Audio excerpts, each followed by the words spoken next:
ঠান্ডা হবে আমার শিখরে লেগে গেছে মারা যে পাতলা বডি তো মারা ঠান্ডা রুখো করতে পারি না একটা মাল পটিয়ে কোনো রকমের বিয়ে করতে হবে নাহলে হবে না মারা উল্টা পাল্টা কথা বললে হবে না বাবা এমনি জায়গায় আছে হার উপরে বাবা তুই আবার আছিস রে? বাবা বাবা ক্ষমা করে দাও আর হবে না কোনোদিন ঠিক আছে বল তোর কি সমস্যা? সমস্যা বলতে গুরুজি ওই একটাই 2026-এ কি এমন করবো যাতে একবারিতে মাল পেটে যায় মনে রাখিস বাচ্চা, ভালোবাসা মানুষের মাথা খারাপ করে দেয়। ও কোনো ব্যাপার না গুরুজি, আমি মাথা খারাপের ওষুধ খাই নেবো। আপনি শুধু একটা মাল জোগাড় করে দিন। ঠিক আছে, তুই রেডি তো? হ্যাঁ রেডি।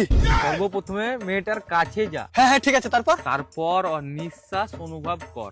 1 মিনিট গুরুজি, ও ছুরি যদি পাইতে দেয় পুরো নিঃশ্বাসটাই খাট্টা মিঠা হয়ে যাবে। আবে তুই শুধু এমার্জেন্সি কর, উল্টো পাল্টা ভাবিস না। বাবা এটা এমার্জেন্সি নয়, ওটা ইমাজিন হবে। ও হইলো মারা একই। ও ইমাজিন, ঠিক আছে গুরুজি। হ্যাঁ বল, এবার নিঃশ্বাস শুনতে পাচ্ছিস? হ্যাঁ বাবা পাচ্ছি। কি শুনতে পাচ্ছিস?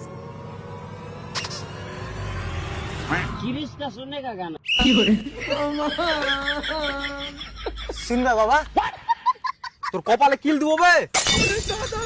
তো যা শুনতে পাচ্ছি তাই তো বললু তোমাকে। এ তুই ওইসব বাদ দে, তুই ডাইরেক্ট যা বলবি। কি?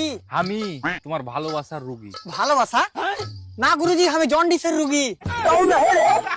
তুই এখান থেকে যা তো। সত্যি বলছি বাবা। না তুই এখানে যা। আমি জানতুম আপনার বিশ্বাস হবে না। চলেন মুচ্ছি, হইলে মুত বার হবে দেখবেন।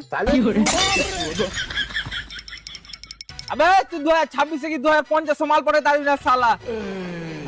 এই কোনটা দিবি?